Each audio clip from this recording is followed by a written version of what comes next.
Welcome to Lowcountry Lowdown. I'm Lindsay Hausman. No explosives are found following an early morning bomb threat on Hilton Head Island. Deputies spoke with staff at the Walgreens on Palmetto Bay Road.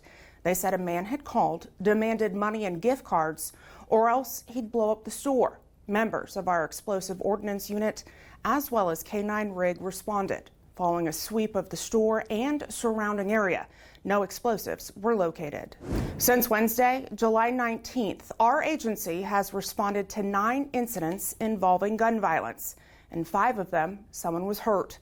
Our agency is diligently investigating these cases, and investigators urge the public to report any information regarding the cases to us. You can call our non-emergency dispatch line or Crime Stoppers of the Lowcountry if wishing to remain anonymous. Let's break down the cases. 3 of these incidents involved the same location on Shiny Road on St. Helena Island. The first occurred Wednesday shortly before 1 a.m. 6 people were inside the home when gunfire erupted from the road.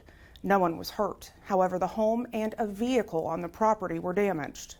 Later on Wednesday, shortly before 2:30 in the afternoon, the same location was fired upon again for the second time.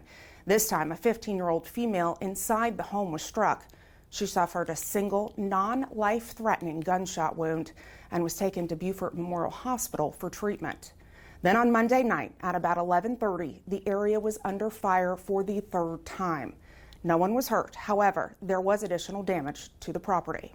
Back to Wednesday morning, shortly before 1 on Charleston Drive in Grays Hill, a drive-by shooting resulted in damage to a home.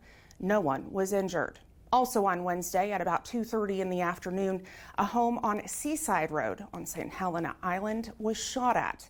Inside, the sole victim, a 24-year-old man, reported being grazed by a bullet.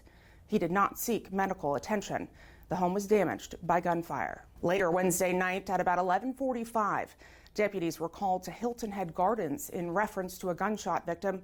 The victim, an 18-year-old teen from Hardyville, was outside in the parking lot with a group of friends when he was shot 1 time. He was taken to Savannah Memorial Hospital with a non-life-threatening injury. And on Thursday night at about 10:30 on Archie Sumter Road in Sheldon, 2 homes were struck by bullets that were fired from the road. A 16-year-old teen who was in one of those homes suffered a single non-life-threatening gunshot wound and was taken to Beaufort Memorial for treatment. On Saturday morning at about 11:30 on Stanley Road in Burton, an 18-year-old was shot while sitting on the porch of a home. He was taken to Beaufort Memorial Hospital before being transferred to MUSC. And then later on Saturday, several gunshots were reported being heard in the Hilton Head Gardens. Upon investigation, deputies learned the area in which the shots were fired, as well as potential persons of interest. No injuries were reported. Again, anyone with information is asked to call our non-emergency dispatch line or Crime Stoppers of the Lowcountry if wishing to remain anonymous. We continue to ask for your help in locating 49-year-old Clifford Lamont Jenkins of Burton. His family reported him missing on Monday the 17th. Jenkins was last seen on Friday, July 14th, driving a dark blue 2014 Chevrolet Cruze in the area of Big Road in Grays Hill. If you know where he may be, please call our non-emergency dispatch line, 843-524-2777. Starting August 18th, boaters born after July 1st, 2007 will be required to pass an approved boater education course before operating a boat, jet ski, specialty prop craft powered by a 10 HP motor or more. Officers with DNR will allow boaters a grace period to learn about the state's new law, but once enforcement begins, fines could be between $50 and $300. To learn more, visit the SCDNR Boating Regulations website. It was a great weekend collecting school supplies for Whale Branch area schools.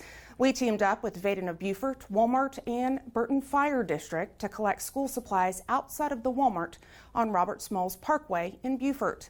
Between Saturday and Sunday, the collection tank was filled not once, but twice, and monetary donations were made.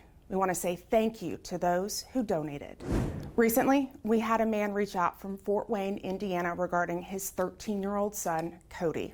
Cody wants to be a police officer, though his dad tells us he has physical challenges that may prevent him from doing so. As a huge fan of law enforcement, Cody has been collecting patches and challenge coins, so of course we had to make sure Beaufort County was represented in his collection. His dad sent us these photos. We made sure to throw in some extra BCSO swag for him too.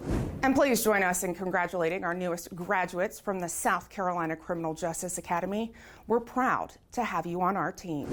If you have something you'd like to know more about or see covered here on Lowcountry Lowdown, feel free to email me. That's lindsay.hausman@bcgov.net.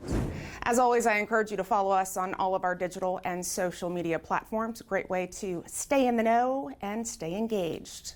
Thanks for watching this week's episode. We'll see you next week. Stay safe.